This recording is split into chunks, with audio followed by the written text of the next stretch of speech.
Hop, ushbu so'ragan savollaringizni tahlilini ko'rib chiqamiz. Quyidagi ma'lumotlardan foydalanib, vodorod va xlor bog' energiyasini topish topshirig'i qo'yilgan. Demak, reaksiyani yozadigan bo'lsak, 4 mol vodorod va xlor o'rtasida bog' bor. E plus 1 mol kislorod, reaksiya natijasida 2 mol xlor hosil bo'lyapti mana bu yerda. E plus 2 mol suv molekulasi hosil bo'lgan. Mana bunday ko'rinishda yozib oldik. Endi reaksiya uchun delta H qiymati minus 110 degani, agar quvda ishlaydigan bo'lsak, bu plus 110 kilojoule energiya reaksiya natijasida ajralgan degani. Chunki delta H minus 110 bo'lsa, quv plus 110 ga teng bo'ladi. Va bu sizni ko'proq adashtirmaslik uchun ishlatiladi. Endi, xo'p, kislorod mana bu yerda ham shu ko'rinishda yozib olamiz. Qarang, ikkita kislorod atomlari mana bunday ko'rinishda bo'ladi. Bular uchun bog' energiyasi 490 kilojoule. Demak, bog'ni uzish uchun biz 490 kilojoulni tashqi muhitdan olib beramiz. Endi xlorlar o'rtasida, ya'ni xlorlar bu yerda hosil bo'lyapti. Bog' hosil bo'la turganda energiya chiqadi. Bitta bog' uchun energiya 240, bizda ikkitasiniki 480 kilojoule bo'ladi. Vodorod va kislorod o'rtasidagi bog'lar 460, qarang. Vodorod kislorod mana bu yerda ham vodorod kislorod bor, ya'ni bitta molekulada ikkita bor. 460 dan ikkitasini hisoblaydigan bo'lsak 920. 920 dan bizda bu yerda ikkita turibdi. Ya'ni buni yana 2 ga ko'paytirasiz degani. 1800 umumiy 40 kilojoule energiya ajralib chiqyapti. Endi chiqayotgan energiyaning umumiy miqdori, xo'p, 480 ga qo'shadigan bo'lsak 2320 kilojoule bo'lib chiqadi mana. Xo'p, endi bu yerda mana bu yerga qancha bundan berganligimizni bilmaymiz. Keling, x kilojoule energiya berganmiz deylik. 4 molida esa 4x kilojoule energiya bergan bo'lamiz. Xo'p, endi umumiy 110 kilojoule energiya ajralib chiqyapti. Demak, bu degani hosil bo'lgan energiyalar, ya'ni 2320 kilojouldan xo'p 4x plus 490 kilojoule olib tashlasak, bizda 110 kilojoule plusdan chiqishlik kerak bo'ladi.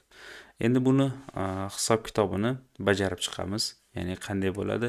2320 minus 4x minus 490 teng 110 ga. 2320 dan minus qilamiz 490 ni. Mana buni endi bu ham minus bo'lib o'tadi.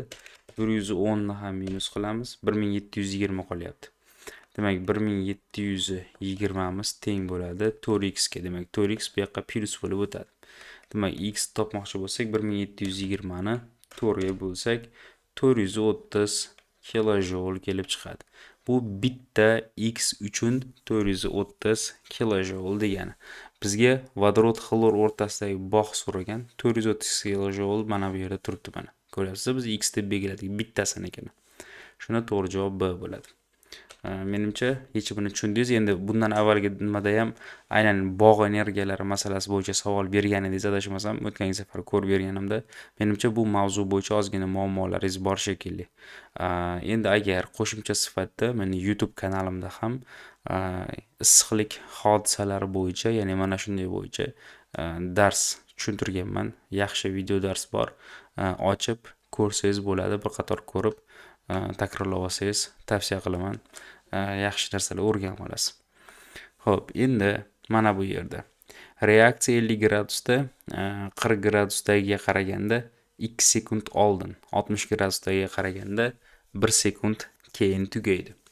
Ushbu reaksiya 20 gradusda necha sekundda tugaydi deb savol qo'yilyapti. Demak, bu yerda hozircha bizda 3 ta eng muhim reaksiyalar, haroratlar bor. 50, 40 va 60 gradus. Shu yerda eng o'rtadagisini o'rtaga qo'yib oling, ya'ni 50 gradus. Xo'p, undan baland harorat 60 gradusda, undan past harorat esa 40 gradusda turibdi. Demak, bu oraliq temperatura. Xo'p, endi biz bu yerdagi ma'lumotlar asosida 50 gradusdagi reaksiyada x sekundda tugaydi deb hisoblaylik. Sarflanayotgan vaqt demak x sekund. U aniqki bir xil kolичество, ya'ni bir xil miqdordagi moddalarning reaksiyaga kirishib ketishi uchun, ya'ni 10 mol modda reaksiyaga kirish uchun 50 gradusda x sekund, 60 gradusda esa deyapti 60 gradusdagi 50 gradusdagi tezlik 40 gradusdagi qaraganda 2 sekund oldin tugaydi deyapti-ku.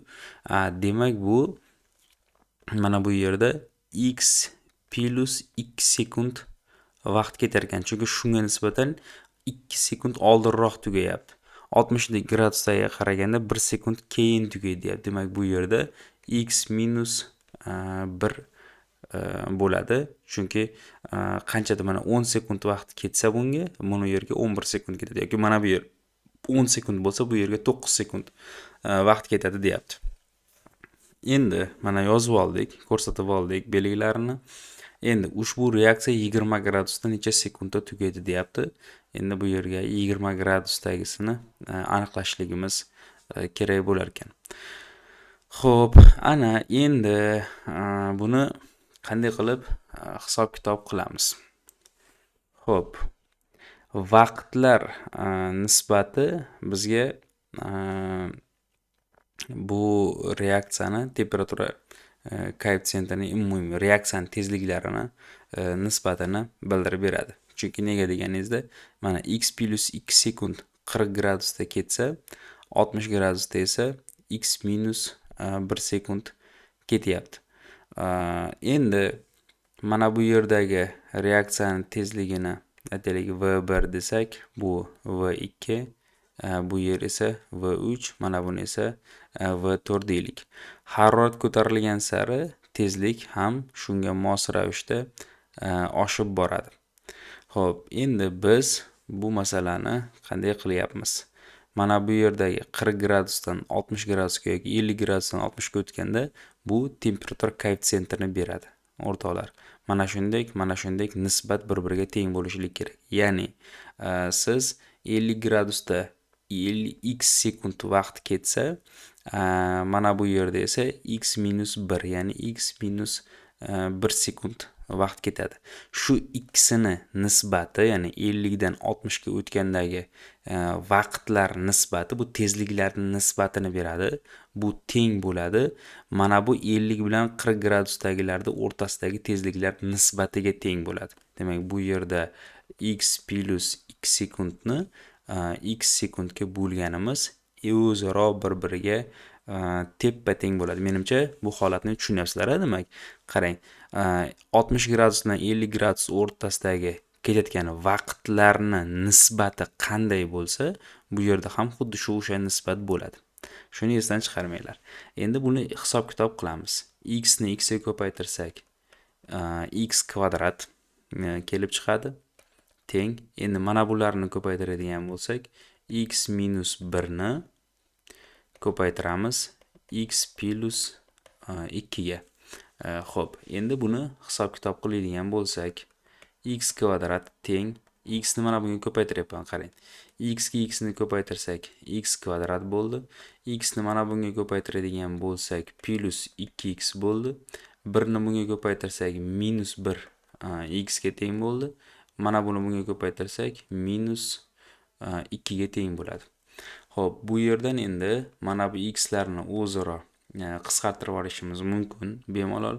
Endi 2x bilan x ni ham qisqartirsak, bitta x qoladi.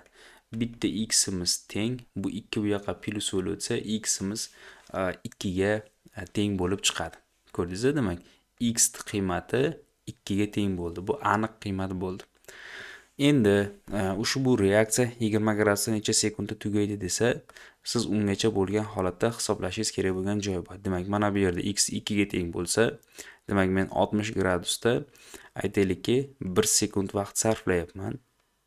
Ko'rdingizmi? Demak, x ya'ni 2 dan 1 ni olib tashladim. Xo'p, bu yerda-chi desa, bu yerda 2 sekund vaqt sarflanyapti. Xo'p, bu yerda-chi desa, bu yerda 4 sekund vaqt sarflanyapti. Endi bu degani 50 dan 40 gradusga tushganda, ya'ni harorat pasayganda sekinlashadi reaksiya.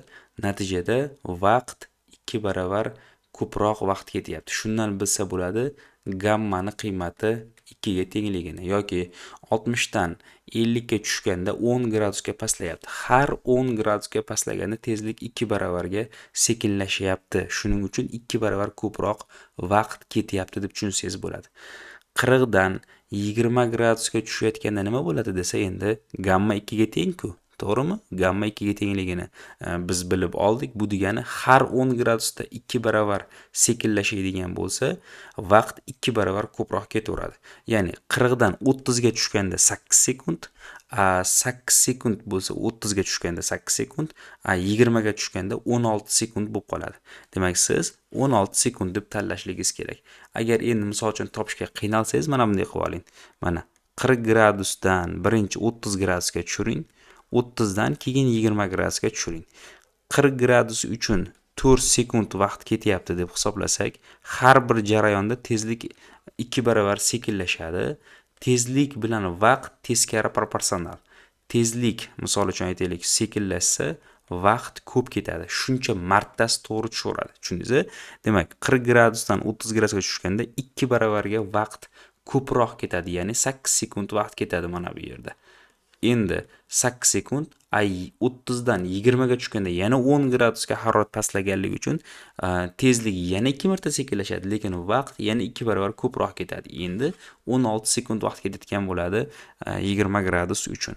Bizda mana to'g'ri javob D da turibdi. Shunaqangi ozgina o'sha hisob-kitobda boshingizni qotiradigan qismi bor. E'tibor bilan, diqqat bilan demak ishlashligingiz kerak. Masala o'ta darajada ideal holatda tuzilgan ekan.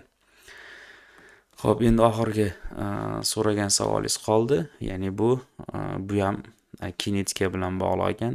Reaksiya berilyapti sizga A plus 2B va 2C hosil bo'lgan.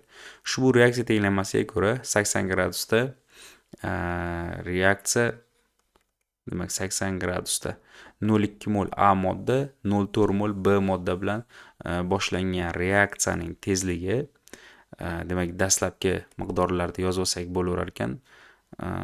Kelayapti, mana buni o'chirib turaylik-da. Mana bunday qilib belgilab olaylik. Dastlabki miqdorlar, sarflangan miqdorlar, iloji bo'lsa mana bu yerga muvozanat miqdorlar, ya'ni qolgan miqdorlar deb olamiz. 80 gradusda reaksiya ketyapti. Belgilab olyapmiz. 0,2 mol A. Demak, mana bu yerga 0,2 mol A, mana buni esa 0,4 mol B. O'rtasida reaksiya ketyapti. Bu 0 hozircha. Reaksiyaning tezligi, ya'ni boshlangan reaksiyaning tezligi 2⁻⁻⁴ mol litr sekundga teng. Va tezlik konstantasi deyapti, ya'ni K ni qiymatini beryapti.